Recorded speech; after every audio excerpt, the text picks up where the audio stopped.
rekan sekalian, kita sampailah pada penghujung kuliah ekonometrika kita, yaitu topik aplikasi model DPD atau DPD, Dynamic Panel Data, atau Data Panel Dinamik. Jadi singkatan dalam bahasa Indonesia dan bahasa Inggrisnya hurufnya sama, cuma dibacanya DPD atau DPD.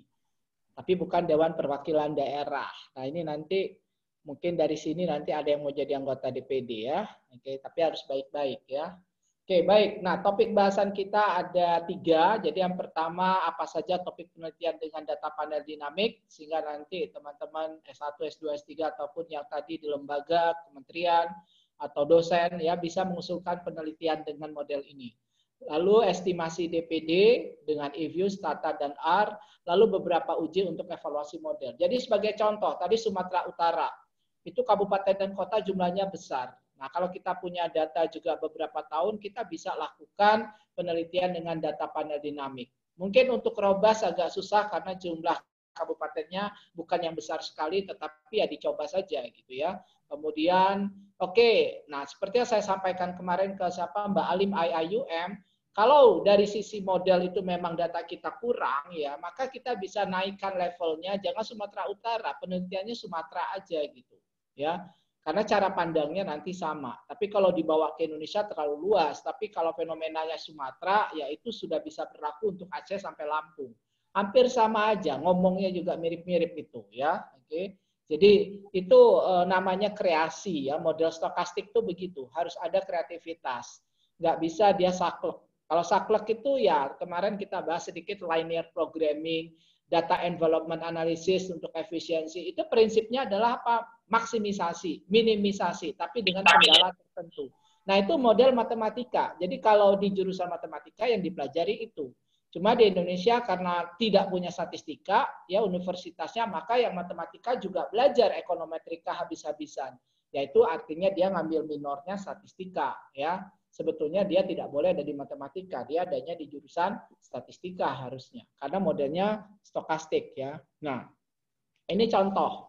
Kemarin aspek investasi, Tobin Skew, konsumsi healthy diet yang kemarin saya webinar ya. Jadi kalau misalnya kita udah biasa makan kurma, madu, habatus sauda ya, bagi yang muslim menganggap itu sehat, maka akan kecanduan. Nah, ya, kecanduannya karena bisa manfaat kesehatannya juga karena mau nyari pahala, sunnah Rasul dan sebagainya. Itu contoh ya. Kayak ginseng misalnya atau makanan-makanan herbal lain ya, buah merah gitu ya dari Papua ya. That's healthy diet. Nah, Indonesia tuh kaya sekali dengan ecoregion ya.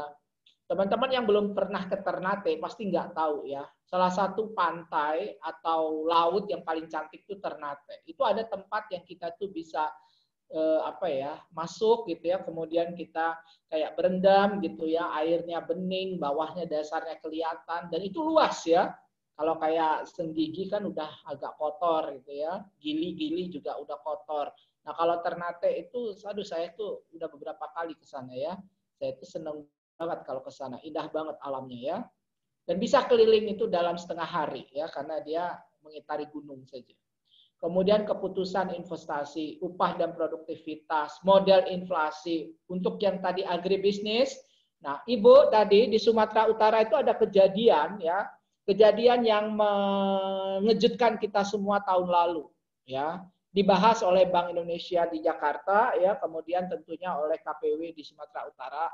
Jadi produsen cabai terbesar di luar Jawa itu adalah Sumatera Utara.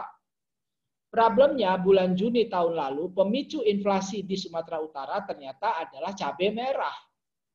Aneh kan? Nah, padahal apa? Produksi terbesar itu ada di Sumatera Utara. Nah, cabainya itu udah keburu keluar semua karena nggak ada manajemen stok yang baik. Nah, seringkali begitu ya. Itu menarik diteliti oleh teman-teman USU. Oke. Kemudian permintaan jasa media sosial. Nah, ini teman-teman yang bukan di agribisnis, di ekonomi pembangunan, di manajemen, itu bisa ya. Orang kecanduan kan pakai Twitter, Instagram ya, kayak wifi, selfie tiap hari ya, tiap jam, tiap menit ya. Oke. Facebook. Nah, itu bisa menjadi bagian yang bisa dianalisis. Dan di Indonesia itulah yang terjadi, transformasi ekonomi kita loncat. Sektor pertanian dominasinya tiba-tiba langsung digantikan dengan sektor jasa. Harusnya manufaktur dulu, Makanya kita ada gejala deindustrialisasi. Makanya kita, nah kerasa itu di COVID ini, ya kerasa banget gitu ya, bahwa banyak yang kena PHK. Kenapa? Karena orang banyaknya bekerja di sektor jasa. Apakah itu perdagangan, jualan baju di pasar, apakah itu jasa online, ya, konter HP, itu semua adalah jasa. Nah, selama ini banyak sekali tenaga kerja kita itu loncat diserap di sana. Manufaktur, saya kemarin penelitian dengan Bea Cukai, Kementerian Keuangan, kita tunjukkan bahwa 45% perusahaan ekspor di Indonesia itu hanya ada di Jawa Barat. Kemudian sekitar 30-40% lagi di luar Jawa Barat, di Pulau Jawa. Luar Jawa itu nggak nyampe 20%. Dan itu hanya numpuk di 4 provinsi. Sumatera Utara, Riau, Lampung, dan sebagian Sulawesi. Karena ada Morowali itu. Coba bayangkan, that's Indonesia. Nah, karena tadi, ya, tapi kita boleh penelitian permintaan jasanya, kita boleh manufakturnya, investasi di manufaktur, itu udah satu penelitian yang sangat menarik di Indonesia. Kalau di Cina nggak menarik. Kemarin Pak Jokowi, ya, oke, nah dengan Trump mau bawa apa? Mau bawa perusahaan ke Brebes.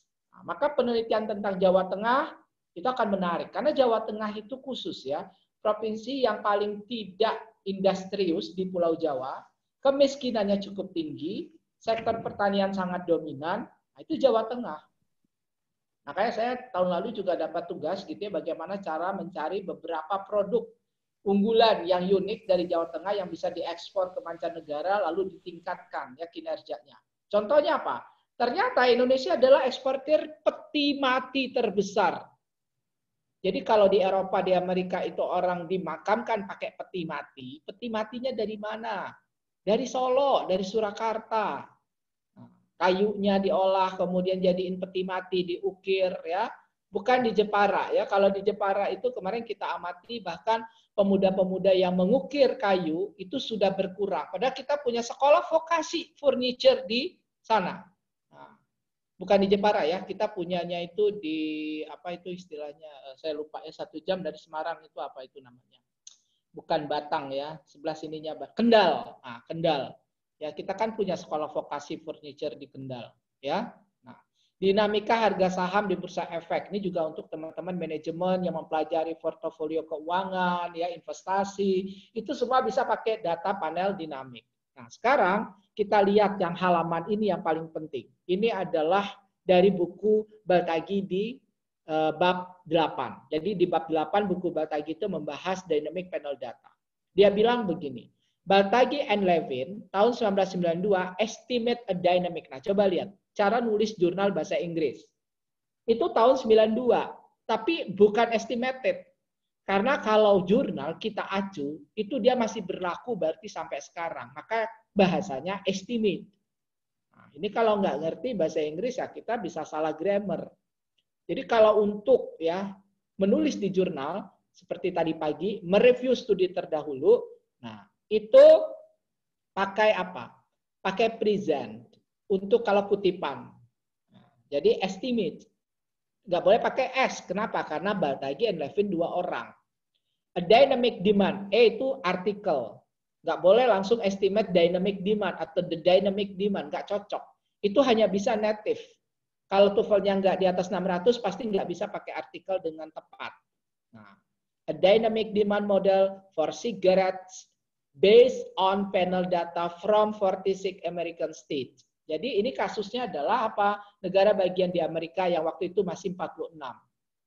This data, updated from. Nah, sebetulnya ini bahasa buku ya. Kalau buku itu agak populer dikit. Kalau di jurnal ilmiah, jangan ikutin ini. Gara-gara nanti baca buku Baltagi terus diikutin. Itu nggak benar sebetulnya secara grammar. This data, updated itu nggak boleh. Harusnya langsung aja this data were updated from gitu ya. Itu bisa ya. Tapi kan ini buku.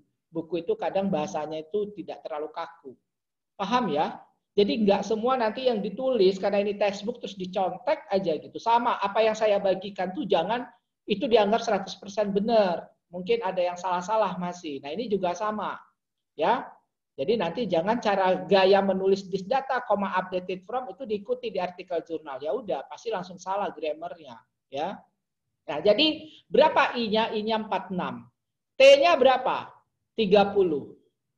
I, large over nggak terhadap T. Jumlah observasi cross section individu relatif besar nggak terhadap T. 46 dibanding 30. Kelihatannya enggak. Itu hanya lebih dari, just more than. Maka nanti di keluaran statanya itu ada sesuatu yang aneh. Karena faktor ini. Karena GMM, dia kan pakai GMM nanti ini. Itu didesain untuk I yang sangat besar. T-nya terbatas. Nah, apa yang ingin saya sampaikan sekarang, teman-teman, ya, itu ada variabel yang di bold. Itulah yang saya akan mau sampaikan kepada teman-teman, betapa orang itu dikasih otak kanan untuk supaya bisa berhayal bikin model yang menarik. Oke, lihat cara Baltagi nulis model. Nggak ada Y dan X1, X2. C udah pasti konsumsi, tapi dalam ini konsumsi rokok. Fungsi dari CIT-1, konsumsi rokok tahun sebelumnya di negara bagian I. Itu cara bacanya. Fungsi dari harga. Kenapa? Karena cukai antar negara bagian beda-beda. Maka harganya juga beda-beda. Fungsi dari PDRB, YIT, pendapatan dari daerah atau negara bagian itu. Nah, terakhir yang di bold, itu paling bawah disebutkan, denotes. Nah, jadi nanti kalau pakai bahasa Inggris, ya harus pakai grammar. PNIT denotes. Nah, pakai S kan di situ. Kalau tadi kan estimate tidak. The minimum, nah di situ nggak pakai minimum, tapi pakai the. Kapan pakai E, kapan pakai the, itu kalau nggak di atas 600 itu biasanya salah. Susah ya. Denotes the minimum real price of cigarettes in any neighboring state. Lihat, yang paling bawah kalimat di atas Indonesia. The last variable is approxi. Nah sekarang pakai E, nggak pakai the. Pusing-pusing deh ya. Approxi for the casual smuggling. Pakai D sekarang, the casualnya. Nah, itu nanti belajar sendiri. Yaitu 2 tahun kayaknya baru bisa benar ya. The casual smuggling. Apa itu? Penyelundupan. Oke, sekarang kalau misalnya kita mau cari data di BPS, penyelundupan ya buah impor dari Malaysia, Thailand ke Indonesia. Ada nggak datanya? Ya kalau ada namanya bukan smuggling, bukan penyelundupan. Nah ini juga sama.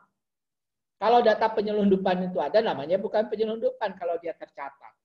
Nah maka di sini kita belajar untuk bisa menangkap. Karena gini, kalau pernah nonton film Hollywood, pernah lah pasti kan, itu lihat ada truk yang ngangkut rokok. Dia dirazia, kayak PSBB COVID sekarang. Diperiksa. Dia bawa rokok dari negara bagian A ke bagian B. Kalau nggak ada izin, nah itu nanti akan ditangkap, dirazia. Kenapa? Karena tadi harga rokok berbeda-beda, cukainya berbeda-beda. Di negara bagian yang saya sampaikan kemarin ya, basis militer, orang tentara pulang dari Irak, dari Vietnam, dari Suriah, disuruhlah merokok supaya nggak stres, maka cukainya dibikin lebih rendah. Kemudian ada Mormon population. Di situ ada namanya Mormon. Mormon itu adalah penduduk yang tidak boleh merokok. Merokok itu haram. Nah, kayak Kristen yang Advent ke-7 itu kan semua haram ya karena ikut yang hari Sabtu. Jadi makan babi nggak boleh, minum alkohol nggak boleh. Ya pokoknya lebih strict malah dari Muslim ya karena makan kerang nggak boleh, ya makan udang nggak boleh ya. Makanya mereka banyak vegetarian ya. Nah ini juga sama. Mormon ini nggak boleh merokok. Nah, di kita ada nggak individual heterogeneity seperti itu? Jadi ada negara bagian yang dia dominasi Mormon, maka konsumsi rokoknya rendah. Itulah yang kita sebut dengan individual heterogeneity. Nah, di Indonesia ada nggak? Oh, ada Pak, kan merokok itu haram atau makruh. Nah, maka di Aceh konsumsi rokok rendah. Di Madura, nih ada orang Trunojoyo kan ikut ya. Di Madura kemungkinan konsumsi rokok rendah karena di situ kiai-kiai semua. Jangan salah ya. Justru kiai-kiai itu di masjid rokok. Saya kalau training ya, sorry ya, di Aceh itu, tiap jam nanti peserta itu akan permisi. Bukan ke toilet, tapi apa? Merokok gitu ya. Nah di kita tuh agak lucu ya. Bimbingan saya tuh sampai bikin penelitian gini. Konsumsi rokok rumah tangga miskin di Banten. Rekan-rekan tahu berapa proporsinya? 20-25% duit rumah tangga miskin itu digunakan oleh kepala rumah tangga untuk beli rokok. Makanya dulu sampai ada wacana nggak boleh itu yang dapat BLT itu yang merokok. Ya kalau Basnas memang nggak boleh ya yang dapat zakat itu nggak boleh yang merokok. Nah itu sudah pernah ditulis bimbingan saya pegawai BPS terkait dengan apa? Pakai data panel dinamik ya konsumsi rokok tapi untuk Banten. Nah, jadi antar kabupaten, lalu dia pakai ini tapi level rumah tangga datanya, karena dia punya susunasnya mentahnya. Itu menarik. Jadi terakhir, cara menangkap variabel yang tidak ada datanya itu bisa kalau fenomenanya kita anggap menarik. Di sini adalah apa? Kalau misalnya nanti kita masukkan, misalnya gini ya, siapa yang hafal Amerika ya? Nah, misalnya New York itu berbatasan sama beberapa negara bagian ya, misalnya DC lah, Columbia misalnya itu berbatasan dengan beberapa negara bagian, misalnya ada 4 ABCD. Nah, nanti dari ABCD itu diambil data yang harganya paling rendah, itu yang sebagai entry yang data PN-nya. Jadi nanti kalau negara bagian A dia dikelilingi oleh BCDE ada 4. Nah, dari BCDE itu yang paling rendah mana, itulah yang diambil. Misalnya harga B yang paling rendah negara tetangga itu yang dimasukin ke data. Nah, nanti kalau dia signifikan artinya apa? Semakin rendah harga negara tetangga itu, semakin tinggi konsumsi rokok di negara bagian yang kita amati.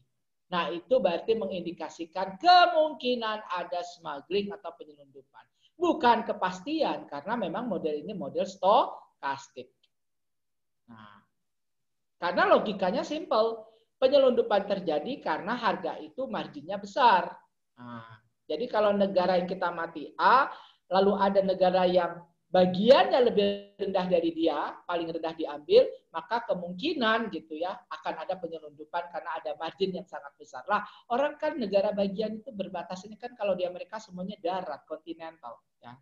Kecuali yang di Hawaii sana ya. Tapi kalau yang di states yang di kontinental kan tinggal truknya jalan aja, highway-nya bagus. Jadi penyelundupan sebetulnya untuk sisi transportasi gampang.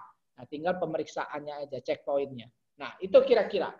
Jadi itulah contoh model data panel dinamik untuk kasus rokok, permintaan rokok, len CIT, fungsi dari CIT-1 karena dia data panel, tapi ada lag dari CIT muncul sebagai independen, kita sebutlah data panel dinamik.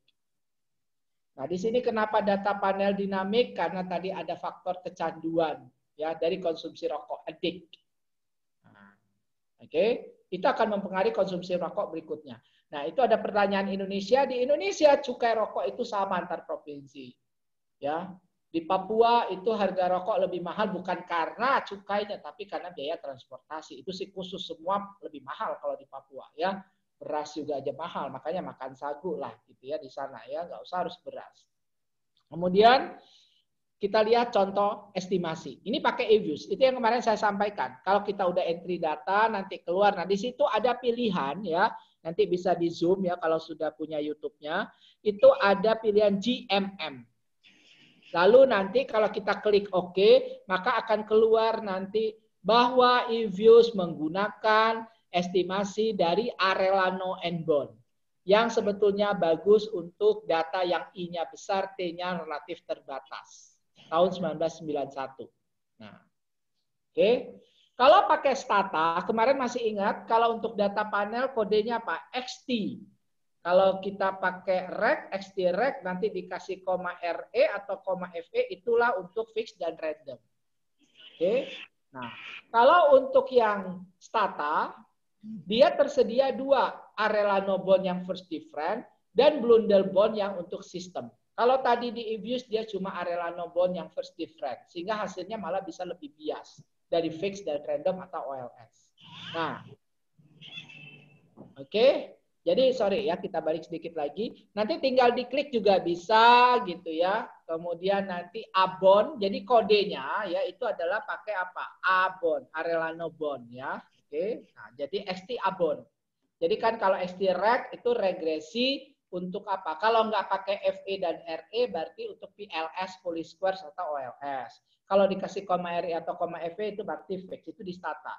Tapi kalau untuk yang dynamic pakai apa? XT Abon. Nah, Abonnya Arellano bond. Ya, sedangkan XT-nya untuk data panel dinamiknya. Nah, terakhir ya kalau untuk Stata, uji robustnya itu kan ada 3. Oke. Nah, uji robustnya itu ada 3. Oke, ini yang ditampilkan cuma 2. Itu harusnya bukan 1, 2, 3, tapi cukup 1, 2 saja. Stat Abon itulah untuk M statistik, yaitu order 1 dan 2, yaitu M1 dan M2. Kodenya adalah Stat Abon.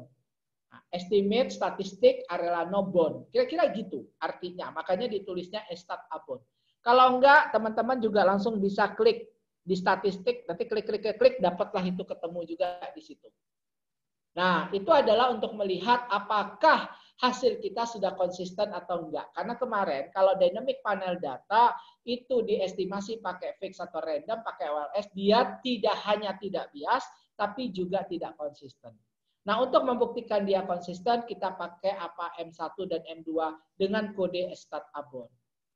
Terakhir, karena ini adalah uji instrumen, kita pakai estat sargan. Apa itu estat sargan?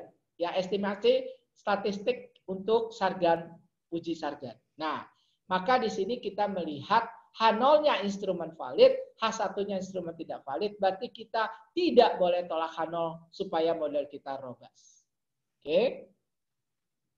Kalau pakai R, inilah kodenya. Nah, ya. Oke. Jadi nanti ini di R ini ya, oke. Sorry ya, itu tadi gini. R ini OLS dulu karena nanti kita pengen nguji yang biasnya. Makanya di sini yang ditampilkan awal itu adalah masih PLS. Ini kodenya. Kemarin kan juga udah kita lihat yang ini ya, sekilas ya. Jadi kalau pakai R itu nanti di situ ada model pooling. Nah, itu berarti pakai PLS. Nah, untuk tadi Blundell and Bond di sini kita pakai statistik GMM. Lalu nanti bisa two step-nya ada gitu ya dan seterusnya. Nah, ini kodenya adalah kalau R, pokoknya yang paling penting adalah sys.gmm. Itu artinya kita pakai GMM dengan pendekatan sistem yang dibuat oleh Blundell and Bond. Lalu keluarannya itu. Nah, ada koefisien, ada standard error, ada t-values, ada p-value-nya. Nah, oke. Kemudian ada sargan tesnya di bawah. Nanti kalau pelan-pelan dilihat sargan tesnya berapa. Nah, di situ nilainya adalah 36, nah kalau 36, C kuadratnya, chi-square-nya untuk DF 138 ya. Nah, di situ dikatakan p-value sama dengan 1. Jadi cukup lihat p-value. Apa artinya p-value sama dengan 1? Tolak atau tidak tolak H0? Kalau 0,00 kemarin 100% kita boleh tolak H0, maka kalau 1 kurangi 1 berarti 0. Berarti kita cuma boleh percaya 0% untuk menolak H0 ya. Berarti H0-nya tidak ditolak sama sekali sampai 100%. Jadi dia tidak nyata sama sekali. Kira-kira gitulah kalau bahasa simpelnya. Maka karena H0-nya memang instrumen are valid, senanglah kita dengan p-value sama dengan 1. Karena lebih dari 0,05. Berarti dia tidak tolak H0. Nah, yang M1, M2 kalau di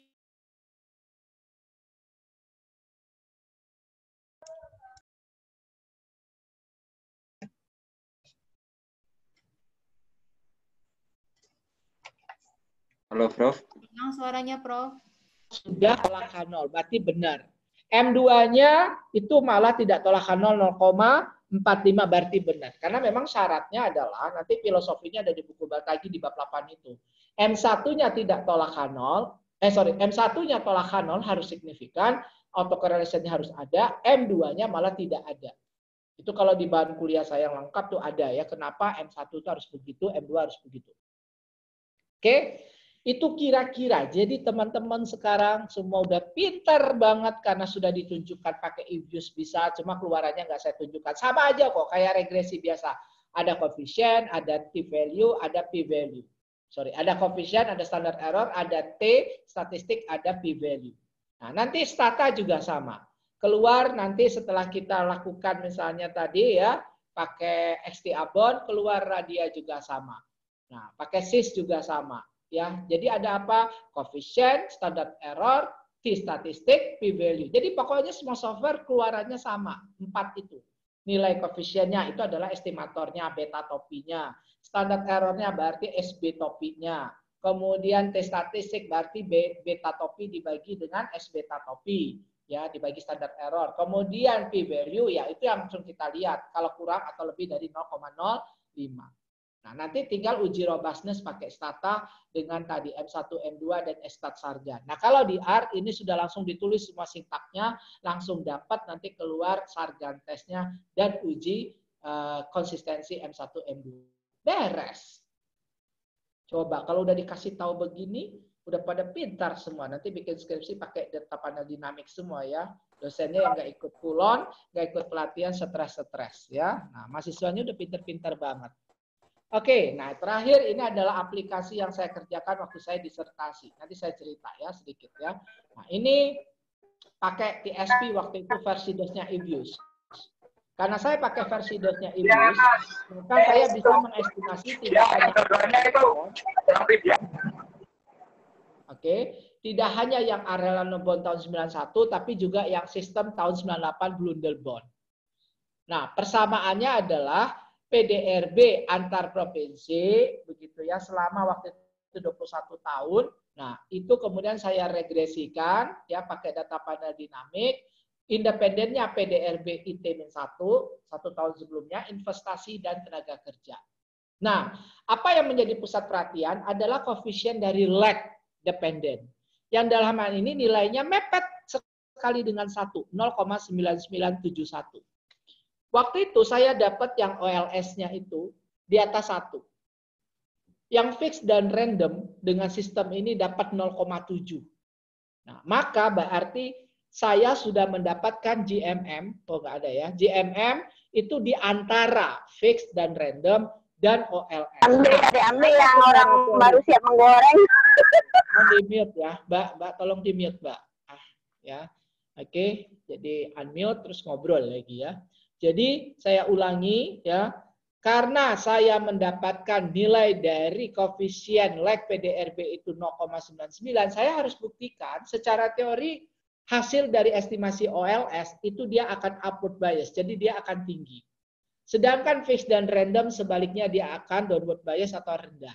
Nah, kalau hasil saya dari GMM seperti yang di layar itu di antara fixed dan OLS, jadi saya nanti data tapi diestimasi dengan fixed random dan OLS juga, lalu dengan GMM yang Blundell-Bond. Nah, saya kalau pakai misalnya Blundell-Bond dapat 0,9971, berarti OLS-nya harus di atas ini, fixed dan randomnya harus di bawah ini, baru saya katakan 0,99 ini tidak bias. Apa yang jadi masalah kalau kita nggak ngerti estimasi dengan yang benar seperti SIS-GMM itu?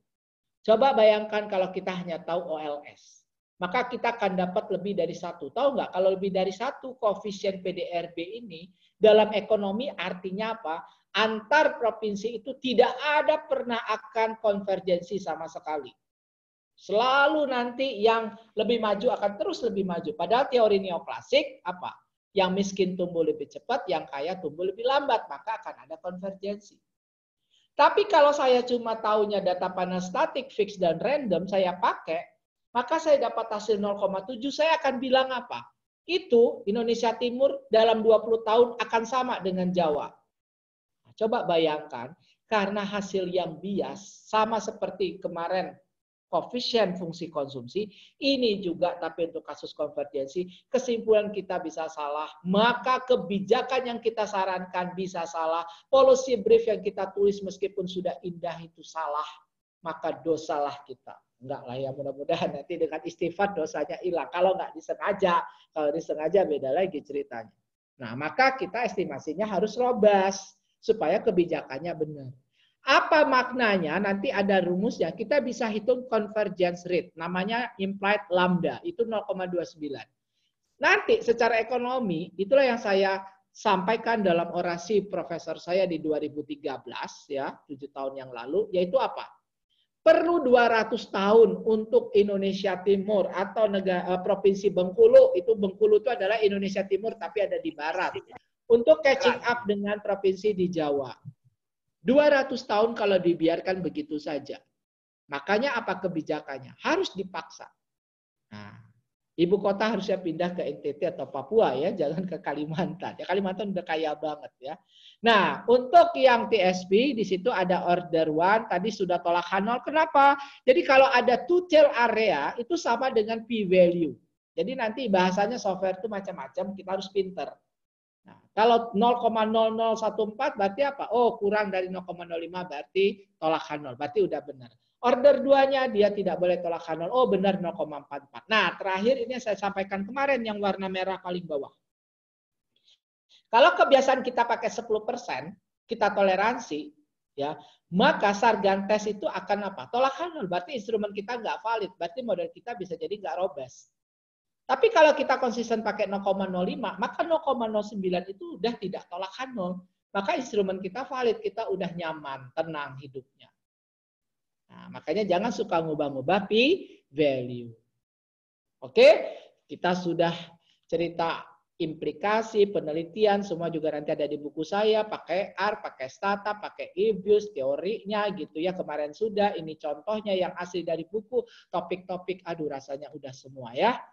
Udah pada pinter ya, se-Indonesia nanti udah bisa. Terakhir, ini yang tidak boleh Anda lupakan. Tell me and I forget.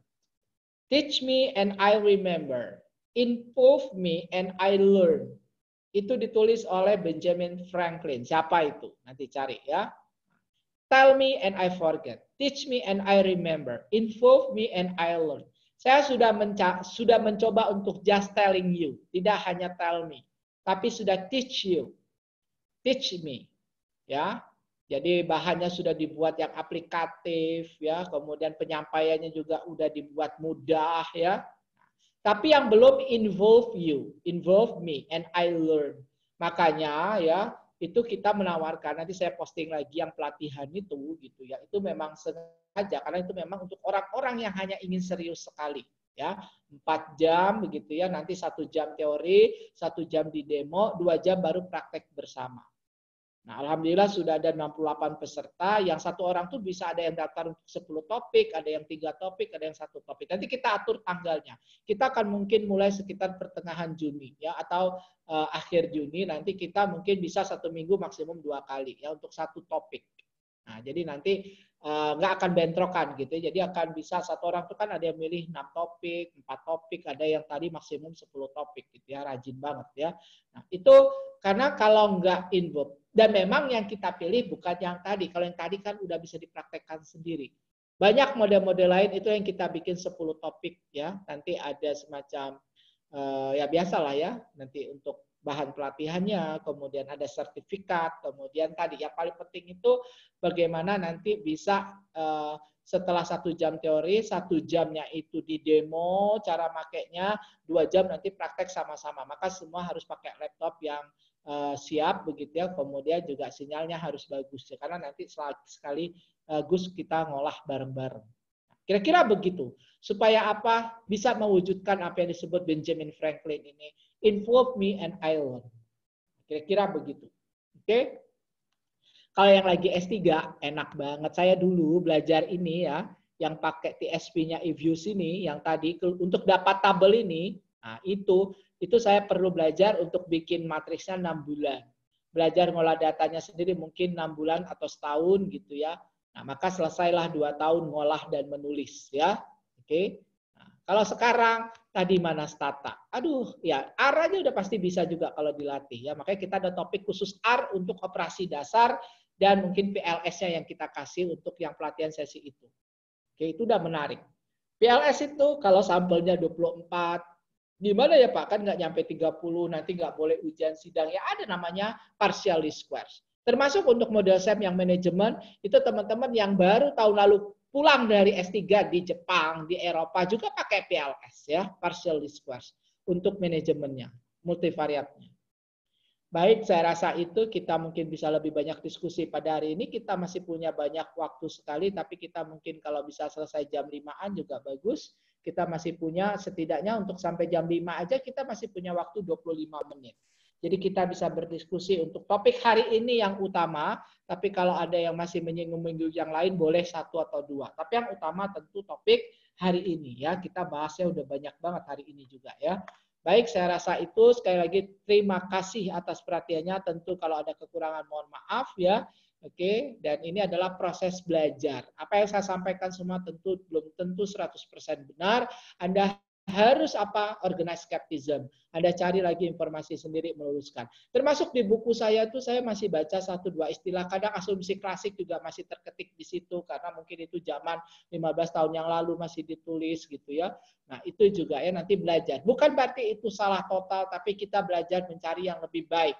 Karena asumsi klasik itu ada di buku-buku bahasa Indonesia, tapi di buku teks jarang sekali. Nah, disebutnya Gauss-Markov kalau sekarang kondisi Gauss-Markov atau asumsi model regresi klasik. Nah, itu lebih bagus ya. Oke. Baik, itu saja Mas Dery. Terima kasih. Selamat sore. Assalamualaikum warahmatullahi wabarakatuh. Kita bisa masuk ke sesi tanya jawab. Baik, Prof. Udah ada yang raise hand. Ya, silakan.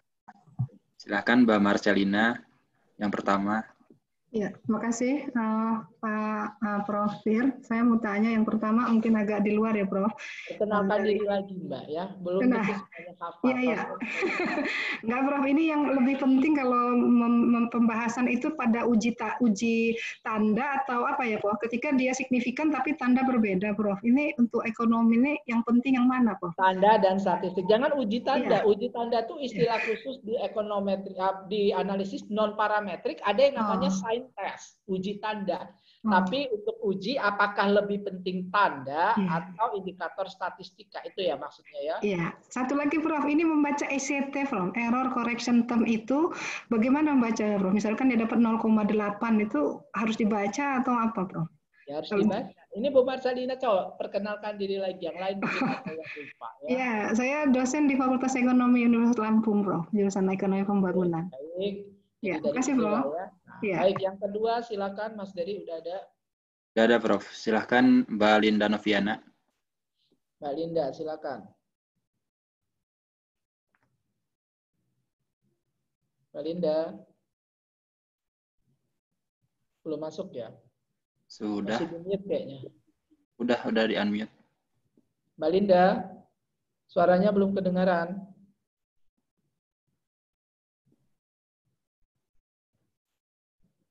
Oke, lanjut dulu Mas Dery ke orang lain. Ya. Silakan Mbak Nur Secavia. Oke, ya. Bismillahirrahmanirrahim. Assalamualaikum warahmatullahi wabarakatuh. Ya. Waalaikumsalam. Dari mana, Mbak? Ya, saya Secha, Prof dari Universitas Pertamina, Fakultas Ekonomi. Oke. Ya, saya ingin bertanya kalau seandainya saya mengolah dengan data dinamis dan menggunakan XT-bond, lalu di hasilnya itu ada selalu muncul kata warning to step estimated covariance matrix of moments is singular. Using a generalized inverse to calculate robust rating matrix for Hansen test. Di situ warning ini selalu muncul, Prof. Jadi apakah ini warning yang memang diperbolehkan ada atau ada solusi untuk menghilangkan warning ini? Oke, baik. Oke. Boleh yang kedua, Prof? Untuk banyak banget. Satu aja data ini ya. Saya dulu diminta ngajar di sana, saya cuma nggak ada waktu. Sekarang ekonometrikanya siapa? Ekonometrika ada Aat, terus Ahmad Kautsar, juga Ferdiansyah, Prof dari IPB juga. Dulu waktu pertama berdiri saya diminta. Itu saya yang datang. Saya yang ketemu Prof Firdaus. Belum sempat, nantilah kapan-kapan kita bikin kelihatan. Bu Eka kan masih di situ kan? Masih sebagai Kaprodi, Prof. Oke. Oh, Kaprodinya Bu Eka. Oh, iya, Kaprodi. Ya, harusnya Bu Eka nanti saya bilang bikin webinar ya. Apa yang kedua apa? Oke, ini data yang statis, Prof. Jadi kalau seandainya saya menggunakan XTREC, itu kan ada beberapa data yang tidak signifikan. Tapi kalau seandainya saya gunakan XTGLS, itu kemungkinan hasilnya akan selalu bagus. Itu apa bedanya ya, Prof? Ya, terima kasih, Prof. Ya, silakan. Yang ketiga siapa? Pengganti Bu Linda? Atau Bu Linda sudah ada? Bu Linda hilang. Lagi masak silakan. Ya, dia. Pak Ani. Dia bikin bukaan. Siapa? Pak Ani Pinayani. Oh, Pak Ani ya. Pak Ani, saya lupa. Pak Ani itu kayak pesen buku, tapi udah bayar kayaknya ya. Kayak saya mau ngasih hadiah buku. Nanti dikasih hadiah buku lain aja. Mana Pak Ani? Ya, Pak Ani. Yang kuantitatif aja, Pak. Jangan. Nanti kan udah beli. Ekonometrika. Kan udah beli kayaknya ya. Udah, belum? Yang kuantitatif belum? Halo? Suaranya putus-putus. Suaranya putus-putus, Pak Ani. Ya. Benar ya, Mas Dery? Suara Pak Ani putus-putus ya? Ya, sinyal Pak Ani mungkin jelek. Pak Ani. Ya, Pak. Kan suaranya putus-putus, Pak Ani. Ya. Naik turun, Pak. Iya. Ya, halo, silakan Pak Ani. Ya. Saya mau tanya, bisa didengar, Pak? Bisa. Sekarang udah lancar. Ya. Yang pertama, saya ingin penjelasan yang dimaksud dengan model riset itu apa, Pak? Model riset. Ya, terus yang keduanya, kalau di dynamic itu kan misalnya harga saham. Nah, variabel bebasnya itu misalnya harga saham sebelumnya. Terus kalau variabel lainnya itu berapa variabel yang sebagai harga Independen ya. Nah, kontrol kalau enggak biasanya kan berapa gitu. variabel itu, Pak? Oke. Yes. Jadi yang belum punya metode kuantitatif, yang belum punya Pak metode kuantitatif. Kalau ekonometrik kan kemarin udah beli ya. Ya udah nanti ya. Oke, ingatin aja Terima kasih, Bob. ya. Terima kasih. Oke, baik, yang pertama Bu Marcelina ya, ini terkait dengan tadi ya, yaitu uji apa tadi ini, uji tanda atau statistika. Ya, sebagai orang ekonomi yang pertama dilihat tanda ya. Itu kesepakatannya begitu. Kemudian statistika penting ya, iya dong orang pakai ekonometrika. Kalau gitu dua-duanya ya, memang dua-duanya. Makanya nanti model yang robust itu pertama tentu gini. Saya waktu di World Bank itu saya ingat banget dipesankan sama senior peneliti waktu itu ada Enrique sama Shobasetti ya. Kalau misalnya ketemu hasil, maka yang pertama itu adalah yang dipakai common sense. Jadi misalnya gini, DAK ya itu berpengaruh pada pertumbuhan ekonomi. Terus kita ketemu DAK-nya tidak. Itu sebetulnya kita harus betul-betul bisa sangat menjelaskan, karena kalau enggak itu adalah sesuatu yang agak aneh. Tapi kalau DAU banyak studi sebelumnya itu membuktikan dia tidak. Nah, karena beda ya fungsi dari DAU dan DAK itu beda. Jembatannya ke pertumbuhan ekonomi nanti lebih langsung DAK. Misalnya, itu contoh saja.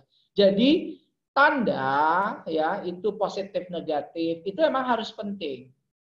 Ya. Nah, statistika juga penting. Nah, mana yang didulukan? Sebetulnya nggak ada ya, yang perlu didulukan tuh nggak ada. Dua-duanya harus sejalan.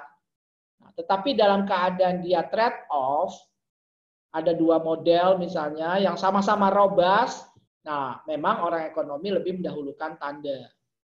Oke. ECT itu adalah tadi disequilibrium error, kan di teorinya itu yang saya sampaikan, error correction term. Jadi kondisi jangka panjang itu kan kita asumsikan mau klasik atau Keynes equilibrium. Ya, Y itu sama dengan Y bar. Y sama dengan Y full employment. That's long run aggregate supply atau long run equilibrium.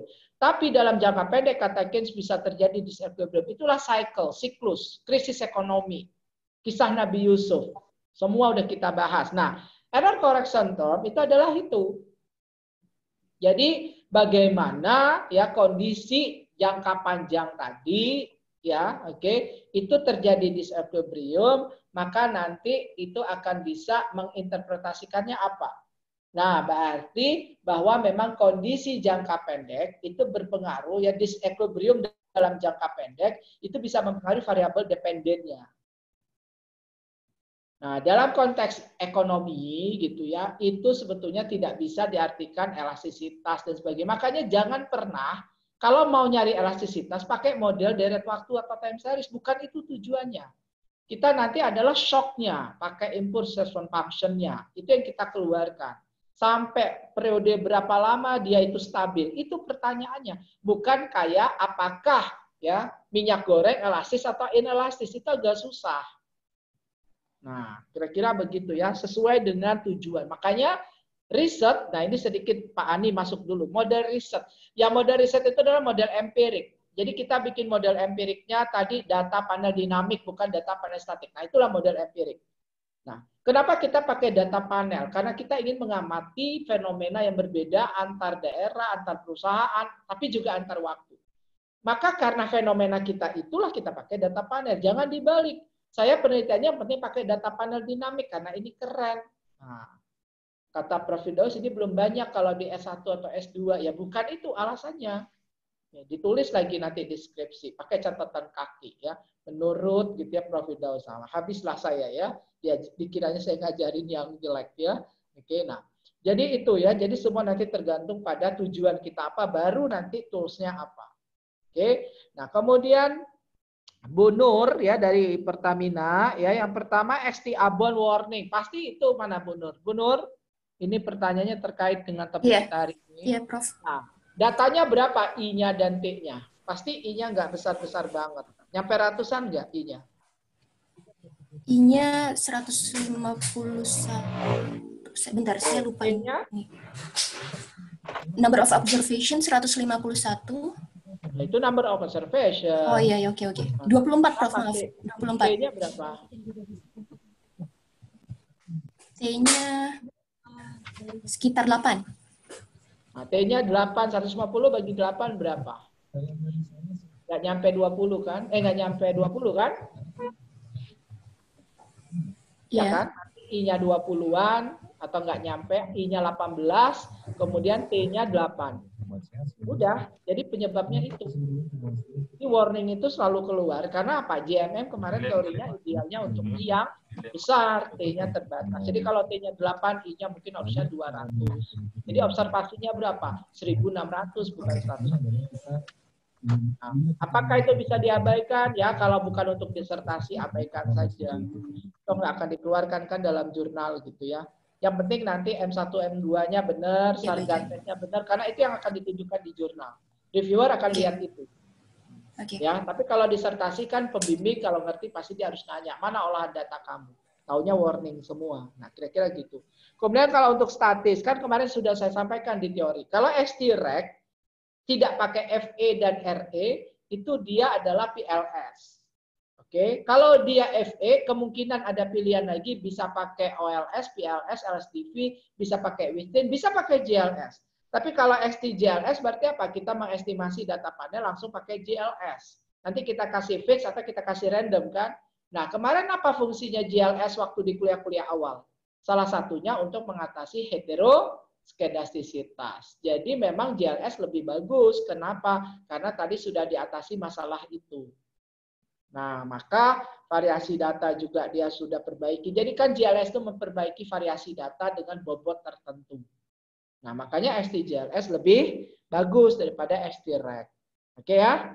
Nah, terakhir tadi Pak Ani, kalau model DPD, nanti ingatkannya Pak Ani di WA ya, supaya nanti dikirim sama Mas Dadi yang metode kuantitatifnya. Ya, tapi metode kuantitatifnya baru tersedia tanggal 19 ya. Lagi dicetak lagi gitu ya, sekitar 50 eksemplar untuk sisa yang terakhir. Habis itu saya tutup dulu, nggak mau layani jual-jual buku ini. Pusing juga ya, kasih tahu IPB Press-nya juga stres dia. Tiap beberapa hari sekali saya minta cetakin gitu ya. Untung mereka memang ada 2 orang yang tetap lembur ya semasa COVID ya, karena buku itu kayak pangan sebetulnya ya, jadi kebutuhan setiap saat. Di pandemi malah buku itu lebih dibutuhkan gitu ya, jadi boleh gitu ya, jadi boleh lembur mereka 2 orang aja tapi. Jadi gini, jadi makanya sabar-sabar ya, biar Anda tuh tahu juga kondisinya ya. Kalau bukan misalnya IPB Press saya yang minta gitu ya, nggak mungkin gitu ya 3 hari. Karena saya juga malas kalau cetak banyak sekaligus, belum tentu juga kemudian nanti bisa kejual tuh malas nyimpen-nyimpen buku gitu ya. Jadi makanya ini bertahap kemarin, tapi ya alhamdulillah lah mereka tetap ada yang masuk. Jadi DPD tadi kan memang ya di kiri dependennya adalah CIT, di kanannya CIT-1 sebagai independen. Lalu ada variabel semacam kontrol. Nah berapa? Terserah Bapak. Tapi kalau di dalam, nah ingat kan parsimonius. Kalau kita punya 10 variabel independen, apa benar 10 itu beda secara teori? Makanya nanti bikin model tadi riset, model empirik, berangkat dari teori.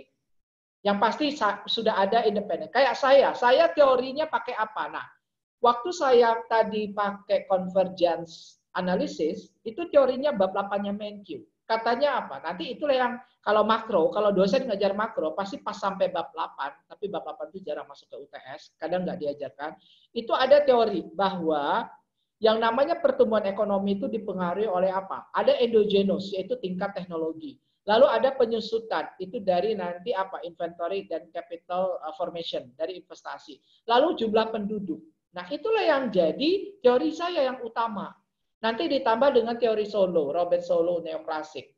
Nah digabung semua, dipadukan, maka nanti itulah yang menentukan variabel independen harus berapa. Jadi dari teori Pak.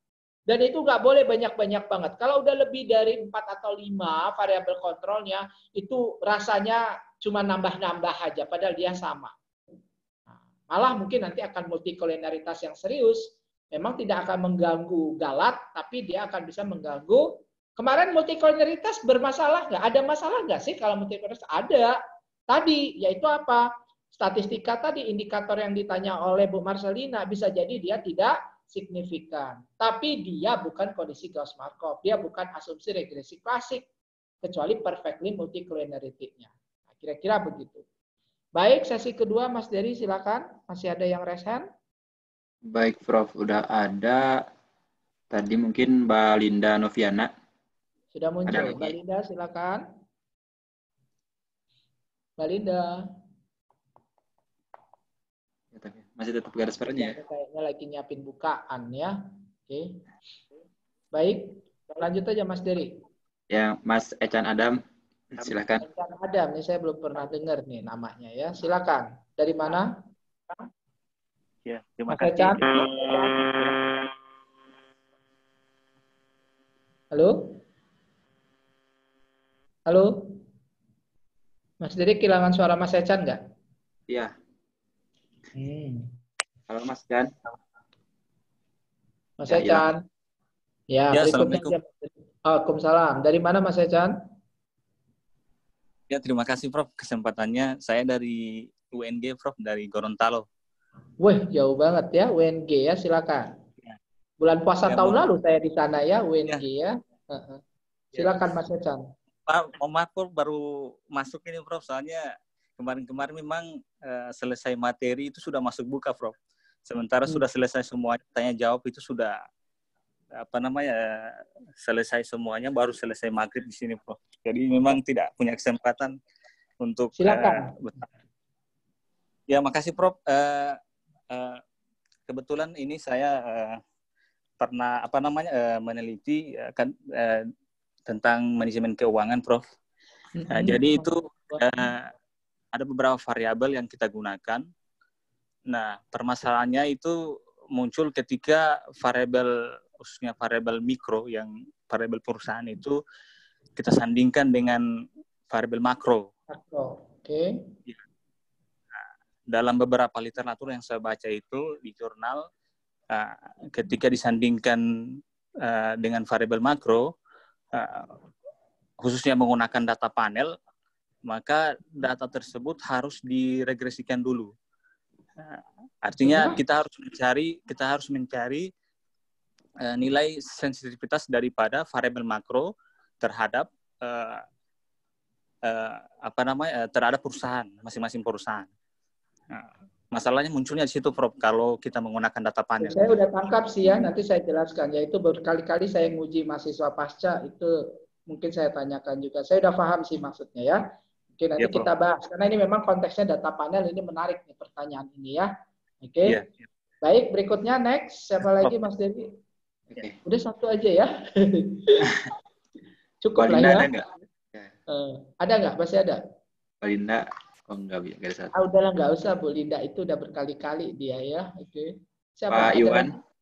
Pak Iwan Iwan, ada. silakan. Iwan Prof dari Ya. Unsur. Ya, Mohon maaf, silakan Prof. Pak Iwan. Mohon maaf sebelumnya Prof.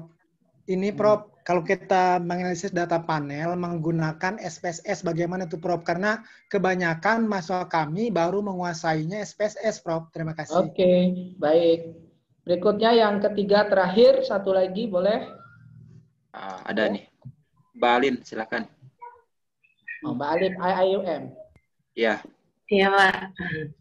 Assalamualaikum. Silakan. Pak, mau nanya, itu kalau koefisien lag dependent itu lebih besar dari 1, mau konfirmasi tadi kayak kalau nggak salah itu dijelasin maksudnya, kan itu nggak bisa dipakai. Nggak logik. Itu karena ini ya, karena tadi tidak convergence. Kalau koefisien lag dependent, Oke, nanti saya jelaskan. koefisien lag dependent lebih besar dari 1, ya.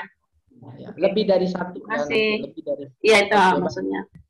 Ya, pertama Pas Ecan ya dari UNG. Jadi gini, kalau misalnya kita pakai, nah ini sekaligus tadi Pak Ani ya, kalau misalnya dependennya harga saham, tadi saya nggak langsung ke situ ya. Nah sekarang kalau kita pakai penelitian di pasar keuangan gitu ya, dependennya adalah harga saham. Lalu independennya apa? Nah sekarang kalau perusahaannya itu semua LQ45 saja misalnya di bursa, makronya satu nggak? Ya iya.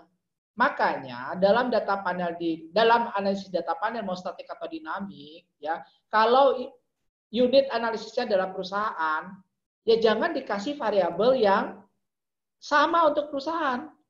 Nah, kalau misalnya kita pakai LQ45, berarti apa? Variabel independen makronya itu sama untuk 45 itu, karena dia sama-sama di Indonesia. Hilang, Prof. Oke. Nah, ya, halo? Halo? Halo? Jadi, dengar? Udah ada lagi. Iya, Prof. Jadi yang mau merespon siapa? Mas Ecan. Mas Ecan? Ya. Halo? Iya, Prof. Nah, paham ya? Jadi Iya. nggak ada itu petunjuk-petunjuk meregresikan dulu makro terhadap perusahaan. Ya gimana caranya? Orang makronya sama semua. Ya, itu memang banyak ya kelemahannya dan itu pasti biasanya nggak signifikan. Memaksakan gitu loh. Jadi dia itu hanya bervariasi antar waktu. Jadi gini, kalau data panel disusun ya unitnya perusahaan 45 ke bawah. Oke, terus datanya 5 tahun. Berarti kan perusahaan 1 nanti ada 5 tahun, perusahaan 2 nanti ada 5 tahun. Begitu seterusnya sampai ke bawah. Nah, maka variabel makro katakanlah itu PDB ataupun inflasi, itu dia hanya bervariasi selama 5 tahunnya. Tapi untuk semua perusahaan sama. Nah, kunci dari regresi adalah apa? Variabel. Variabel itu adalah apa? Kemarin kan dari kata apa? Vary and able. Bisa bervariasi. Baru tahu kan arti kata variabel kan? Vary plus able. Nah, kalau data kita sama semua untuk unit, individu, hanya berbeda antar waktu, ya kemungkinan nggak signifikan lah karena variasinya kecil sekali. Makanya nanti di dalam regresi ini karena dia statistika, dia bagian dari variance. Yang dianalisis itu variance terus semua, variance dari residual. Itulah fokus kita. Makanya saya bilang kalau orang yang lulus dari statistika, ya, waktu di kuliah, ingat itu, analysis of variance. Singkatannya apa? Coba, Pak Iwan, ini untuk mahasiswa Pak Iwan, coba nanti ditanya. Pak Iwan mana, Pak Iwan? Iya, saya, Pak. Nah, nanti coba ditanya mahasiswa ekonomi yang lagi belajar metode statistika. Kan belajar ANOVA, kan? Iya, betul, Prof. Apa singkatan apa? Itulah SPSS itu isinya salah satunya ANOVA. Analisis varian, ya, Prof. Varian, yaitu kita menganalisis ragam, hubungan antar variabel gitu ya, segala macam. Tapi bukan regresi, namanya ANOVA. Itu kan pelajaran, semua belajar kan di metode statistika. Iya, betul. Tapi kalau sudah lulus 10 tahun, siapa tadi yang STIS itu biasanya banyak nih. Masih ingat nggak ANOVA gimana kalau untuk K-nya berapa variabel, 2 atau lebih, udah mulai hilang, lupa-lupa. Pak Iwan juga udah mulai lupa ANOVA? Analisis of varian, Prof. Ya, tekniknya masih ingat nggak? Ada agak lupa-lupa? Kalau agak lupa-lupa wajar, karena Pak Iwan sekarang ingatnya Innova. Jadi waktu kuliah, yaitu mahasiswa ANOVA-nya ngelotok. Tapi setelah lulus kerja, mau di BPS, mau di STIS, kalau saya sih masih ngajar, masih bisa lah ya. BPS mungkin nggak pakai lagi ANOVA, udah sibuk ngurusin manajemen datanya. Maka udah lupa itu ANOVA-nya, karena ingatnya Innova. Ya. Nah, kalau udah 10 tahun, 15 tahun kerja, ingatnya Innova. Mbak Alim yang terakhir ya, lebih dari 1 bukan berarti tidak diinterpretasikan, tapi interpretasinya bisa beda dengan kalau dia 0 sampai 1. Kalau lebih dari 1 kan divergence. Maka kesimpulan kita apa? Bahwa Indonesia Timur itu tidak akan pernah bisa catching up dengan Indonesia Barat. Nah, itu bertentangan dengan teori neoklasik. Nggak ada masalah gitu loh. Nah, tetapi kita itu menemukan itu karena dia bias, itu yang nggak boleh. Nah, kita harus cari yang unbiased-nya, dapatlah yang 0,99 tadi, 0 sampai 1. Tapi perlu waktu yang sangat lama, 200 tahun. Nah, terakhir sekali lagi, ini untuk semua, Mbak Alim juga, nanti kalau udah pulang ke Indonesia, Prof. Adi Hakim Nasution sampai mengajarkan, nggak boleh bilang lebih besar dan lebih kecil.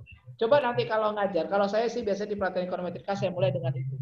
Saya gambar di whiteboard, angka 8 besar banget, jadi gini, 8. Terus saya kasih lebih besar, saya bacakan gitu. Terus sebelah kanannya 12 kecil. Tulisannya kecil. Jadi 8 lebih besar dari 12. Benar nggak? Benar. Kenapa? Karena angka 8-nya gede banget. Ya, lebih besar kan tulisannya. Ya. Nah, makanya diajarkan apa? Lebih dari, kurang dari. Tapi itu susah nyuci otak itu ya. Karena udah dari TK, SD diajarkan lebih besar. Kenapa sih itu penting? Karena di dalam buku teks, cari deh. Ada nggak buku teks yang bilang larger and smaller? Nggak ada. Semua pasti bilangnya apa kalau baca buku teks bahasa Inggris? More than and less than. Nah, khawatirnya kalau kita kebiasaan lebih besar dan lebih kecil, pas presentasi di luar negeri, kita akan bilang 8 is larger than 6. Semua bilang, aduh ini orang nggak pernah baca buku ya.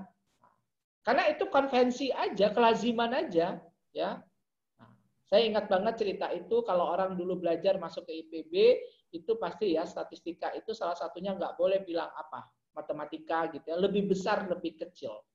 Nah, tapi kan susah, dari Aceh sampai Papua udah belajarnya lebih besar, lebih kecil ya. Nah, itu contoh saja ya. Oke, baik. Saya rasa sudah cukup ya. Jadi pertemuan kita hari ini berarti mengakhiri kulon kita. Besok hari Minggu jam 3:30, jangan ada yang nanya ID Zoom. Ya, ini pengalaman kulon 1 ya. Ada puluhan orang masih nanya gitu ya. ID Zoom hari ini apa? Ya udah nggak ada, kuliahnya udah habis ya. Oke, nah tadi ya learn ya, kemudian apa tadi ya, just know ya, kemudian tadi learn, kemudian involve me ya, itu dan seterusnya itu ya. Jadi apa, tell me, teach me, involve me ya, itu tolong diingat untuk terutama para dosen gitu ya. Jadi kalau ngajar jangan hanya baca PowerPoint, tapi harus dengan contoh-contoh atau ilustrasi, dan kalau yang kuantitatif mau nggak mau harus tetap pakai whiteboard menulis.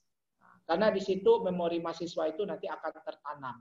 Ya, kita nulis C, IT di bawah, itu tuh dia ngelihat gitu loh. Oh, pas nulis IT turun tangannya, itu namanya subscript. Sama dengan alpha plus beta 1 dan seterusnya epsilon IT. Nah, itu semua dilihat oleh mahasiswa. Tapi kalau PowerPoint udah langsung jadi. Ya kebayang nggak kalau satu variabel kita harus klik-klik terus, kacau gitu PowerPoint-nya, kan nggak mungkin juga. Makanya kalau kuantitatif tetap harus mengandalkan. Oh ya, tadi saya malah lupa Pak Iwan. Saya rasa di SPSS sampai hari ini nggak ada data panel, Pak Iwan. Jadi nanti minimal pakai e-views. Nah, cuma problemnya e-views itu kan mahal kalau beli individu, belasan juta. Stata juga sama. Maka teman-teman di Jakarta aja tuh tanya tuh sama Mbak siapa tadi, Eja, mungkin mahasiswanya pakai yang bajakan juga gitu ya. Nah, correct, Prof. Ya, katanya kalau negara ini negara kan kita kadang kan ngakunya miskin. Kapan? Kalau udah bicara software. Kan kemarin saya bilang gitu, negara kita itu kadang kita ngaku miskin, kadang ngaku kaya. Kapan kita ngaku miskin? Ya pada saat sekarang ini. Pakai e-views, ya kita kan nggak punya, beli mahal. Boleh nggak pakai bajakan? Ya bolehlah, kan kita negara miskin. Nah, jadi nanti tolong minimal kalau S1 itu pakai e-views Pak Iwan. Tapi yang benar apa? Sudah ada yang open source pakai R yang ada di buku saya itu. Nah itu kalau orang statistika udah 10 tahun lebih itu di Indonesia udah biasa pakai itu, cuma mereka pelit, nggak mau ngasih tahu orang ekonomi manajemen. Nah, saya akan mau mentransformasi itu, sehingga semua nanti se-Indonesia itu bisa pakai R.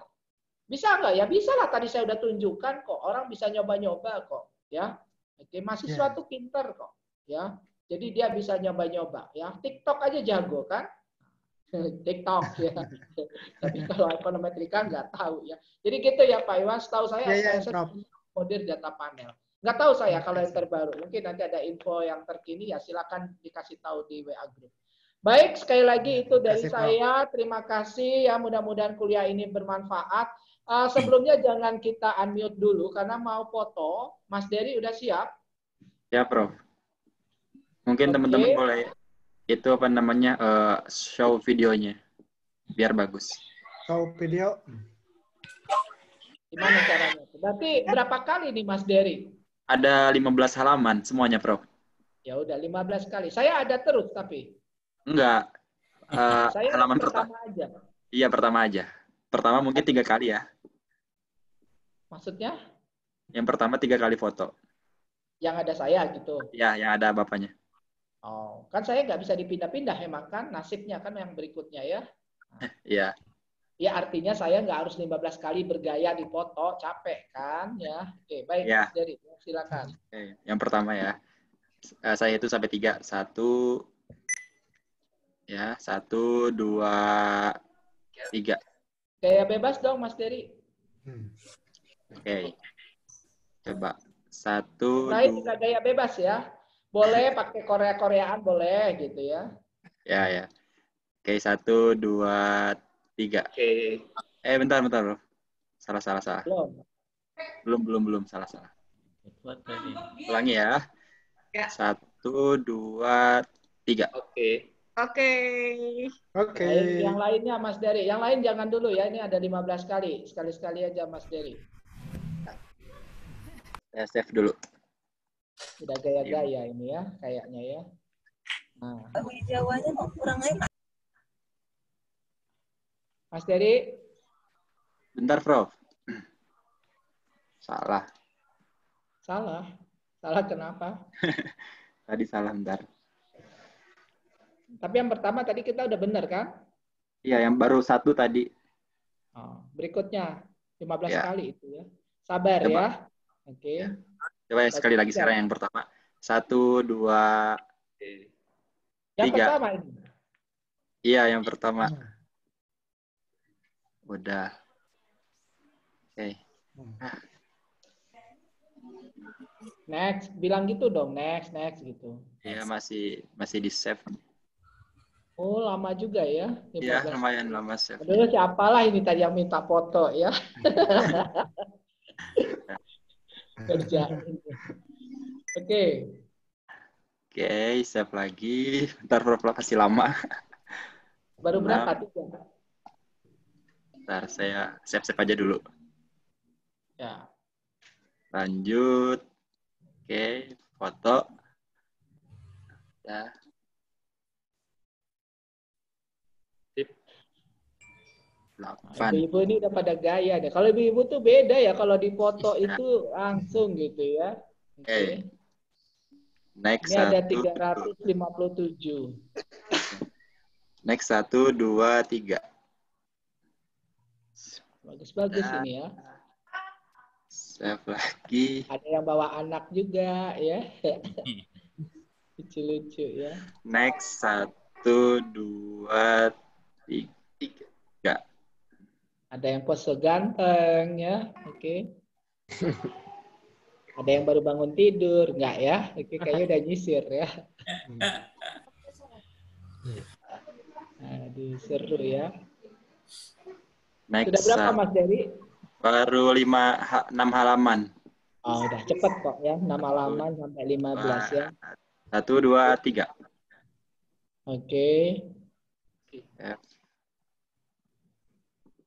Senyum ya. Wajahnya ya, smiley dikit meskipun puasa ya. Oke. Oke, next. Kayaknya 1. udah ada yang buka ini ya, dari bibirnya itu udah mulai basah. Pak Ujang ini, Pak Ujang pakai sal apa itu? Ya. Oke. Baik. Lagi di Sukabumi nih, ngontrol. Ini ya ketemulah sama itu ya, Desi Ratnasari ya. Oke. Teh Desi ada Teh Desi. Cantik ya. Oke. Baik, sudah berapa Mas Dery? 8. Wah, ada kucing 8. itu Mas Dery. Ada kucingnya itu. Ya. Translate ya. Kalau sama Google Translate, kemudian Tapi 8 ke sana udah nggak ditunjukin videonya.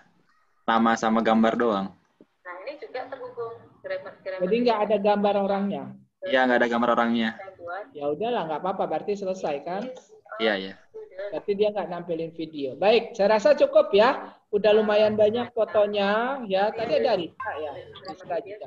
Baik, jadi gini ya teman-teman. Yang pertama, saya mengingatkan, form evaluasi itu isinya salah satu assessment juga untuk memudahkan nanti kita melihat kehadiran. Yang jelas kehadiran itu nggak akan mungkin lebih dari 400-an ya yang rutin ya, atau 500-an. Meskipun yang daftar itu 760, saya nggak tahu kemana orangnya ya. Nah, itu form evaluasi kita akan tutup jam 12 ya malam ini ya Mas Dery ya. Ya, Prof. Jadi tolong kalau yang hadir itu ada kesalahan di browser saya. Semoga ini bermanfaat. Jam 3:30 yang ngisi itu baru 250-an orang. Nah, saya khawatir nanti ada yang nyusul-nyusul. Capek gitu ya. Jadi tolong jam 12 malam ini kita sudah tutup sehingga nanti Senin nanti Departemen Ekonomi Sekretariat itu bisa merekap lalu nanti Mas Dery membantu membuatkan sertifikat. Nanti kita taruh di link Google Drive. Kira-kira begitu. Jadi bentuknya e-sertifikat teman-teman nanti nyari sendiri disusun berdasarkan abjad nama. Makanya namanya mudah-mudahan sudah benar ya semua ya nanti begitu. Jadi itu yang saya bisa sampaikan. Sekali lagi terima kasih. Selamat sore. Mudah-mudahan kuliah ini bermanfaat. Tolong nanti apa yang bisa didapatkan hari ini juga bisa didapatkan kepada para mahasiswa. Itu akan jadi amal jariah saya. Amin. Warahmatullahi wabarakatuh. Waalaikumsalam warahmatullahi wabarakatuh, Prof. Terima kasih Prof Firdaus. Warahmatullahi wabarakatuh. Terima kasih. Tolong di-sharing ya nanti di grup ya, Prof. Nah, jadi urusan buku segala macam tolong nanti kalau misalnya Saya pesan buka belum dijawab jadi nih. kita tutup dulu. Mungkin baru 1 bulan ke depan kita tutup urusan buku. Ya. Untuk webinar cabai Ya, itu makasih, hari Prof. Selasa ya. Hari Selasa ada webinar cabai. Prof, hari Selasa, Prof. Selamat sore. Ya, selamat buka puasa. Assalamualaikum. Assalamualaikum. Terima kasih. Kasih di WA aja ya semua. Ya, Prof. Assalamualaikum. Ya, baik, Elif ya.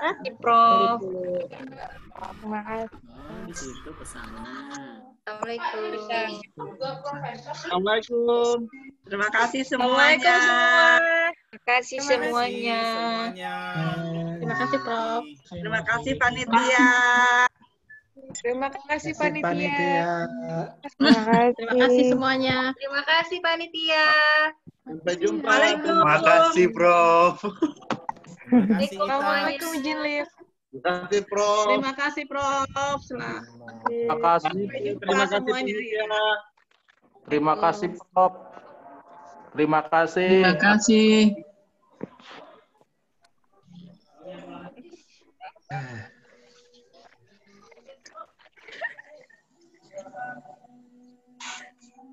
Terima kasih semuanya. Sampai jumpa.